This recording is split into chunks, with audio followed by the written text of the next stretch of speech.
All right, so Romans 12.2, you know it.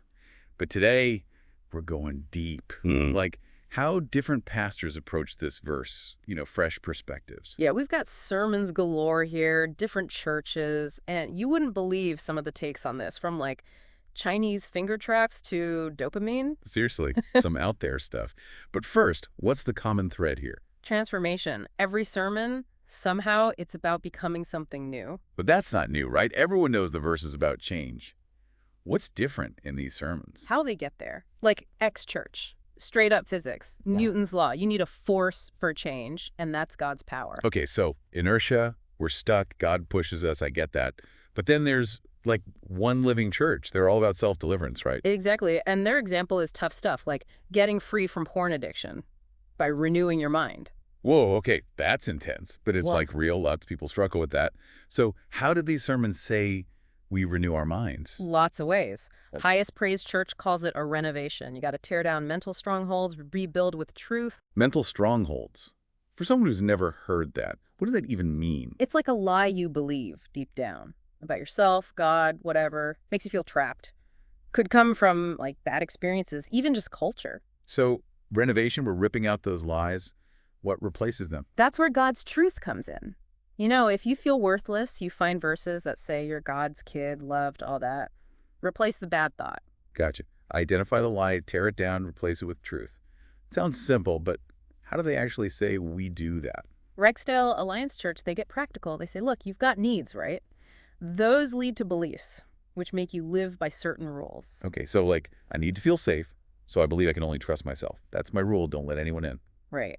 And to change your life, got to change the belief. Maybe your need for security can be met by God instead. So new belief, new rule. That's pretty cool how they Yeah. connect it all together. But some sermons got really creative, right? Analogies and stuff. Oh, yeah. Church had this one. Christians living for the world are like a fish out of water. Uh-huh.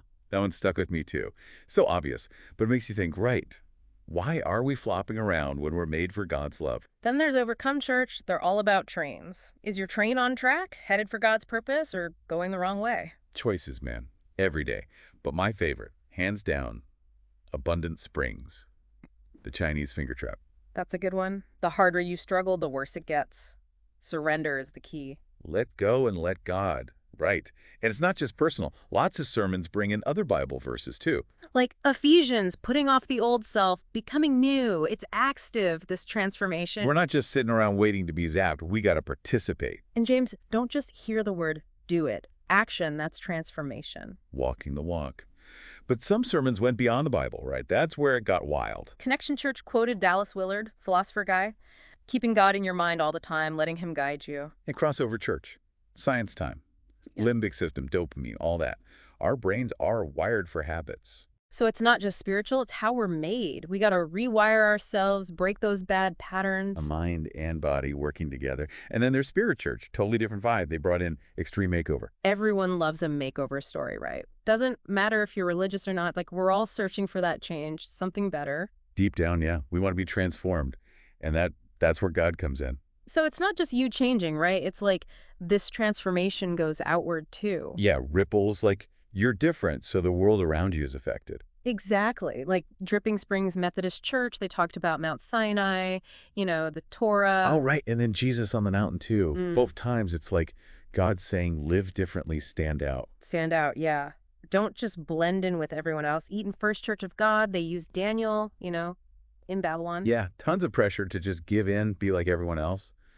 But he stuck to his faith, even when it was tough. Exactly. So sometimes this transformation, it's not going to be easy, Yeah. Might even make some people mad. But that's where the renewing your mind part comes in, right? You got to be so sure what you believe you can handle the heat. Absolutely. And Dallas Bay Church, they talked about self-deception. Like, we can trick ourselves into thinking we're good when we're not. Oh, yeah, justifying our sin. We all do it. You got to check our motives, be honest with ourselves. Transformation isn't about just feeling good. It's about lining up with God's truth, even if it hurts. Even if it shows us the ugly parts we don't want to see. Yeah. And that's where grace comes in, right? Grace Church Fremont, their whole sermon was about that. Grace, not just forgiveness, but the power to actually change. Like, God doesn't just say, okay, you're forgiven, good luck. He gives us the strength to become new. Solid Rock Church said the same thing. It's not enough to just stop doing bad stuff. It's about being made new by God. So we've talked about renewing our minds, grace, all that. But practically, day to day, what does this look like? Open Arms David White, they had this cool analogy, presenting your body as a living sacrifice, like in Romans. Yeah. But they connected it to, like, being a soldier, always ready, waiting for God's orders. Prepared for anything, yeah. And Home Church talked about spiritual disciplines, those practices that help you grow closer to God. Like prayer, meditation, studying the Bible. Got to be intentional about it, right? Transformation doesn't just happen. Create space for God. Figure out what works for you, what helps you connect with Him. And it's not just a solo mission either. One Living Church talked about community, learning from each other. Yeah, we need other people. Iron sharpens iron. Mm-hmm. Encourage each other, challenge each other. But FCC Milwaukee brought up something kind of scary. Less and less young people believe what the Bible says. Yeah, there's a gap, for sure, between the world and God's truth. We got to find ways to make the Bible relevant, for this generation. It's not just about knowing the facts, it's got to come alive for them. Yeah. Show them how it applies to their lives. And it's not just words, it's our actions, too. Grace Church Fremont, they said, true change shows in your character, how you treat people. More loving, more joyful, all those fruits of the Spirit. So back to those secular bits some sermons had. Remember a crossover church with the brain stuff? Oh, yeah, limbic system, dopamine. They said understanding that helps us understand spiritual stuff, too. Like, our brains are wired for habits, good and bad. So Yeah. to change, we got to rewire ourselves, consciously choose new habits. Makes sense, right? We're not just spirits floating around. We've got bodies, brains, all that. And God made us that way. And Spirit Church, with the extreme makeover thing, everyone loves a transformation story, even if they don't believe in God. It's like deep down, we all want something better to be made new. And for us, that comes from God.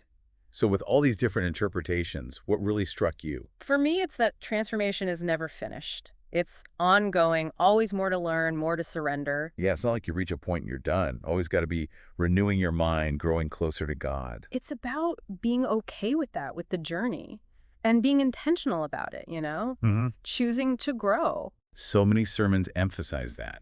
We have a part to play, even though it's ultimately God's power. It's like a dance. We got to do our steps, but He's leading. And there's so many ways to do it. That's what's so cool about this. Romans 12.2, we all know it. But these sermons, they show how much depth there is to it. Practical advice, stories, challenges, makes you think about it in a whole new way. And it's not just head knowledge, right? It's got to change your heart. Absolutely. Becoming more like Christ, inside and out. So much to unpack still, but this has been amazing so far. Ready to dive into the final part.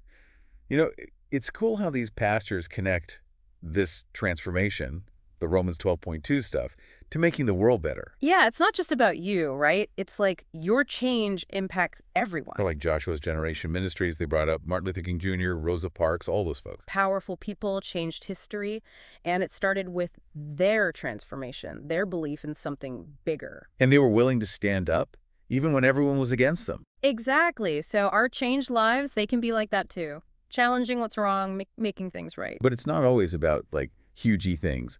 River City Community Church, they talked about social media. Oh, yeah. That pressure to fit in, present this perfect image. And this is Romans 12.2 is like, nope, be different. Don't conform to that stuff. Be yourself, the person God made you to be, not who the internet wants you to be. It's about being genuine, even if it's not what's popular. And sometimes that takes guts.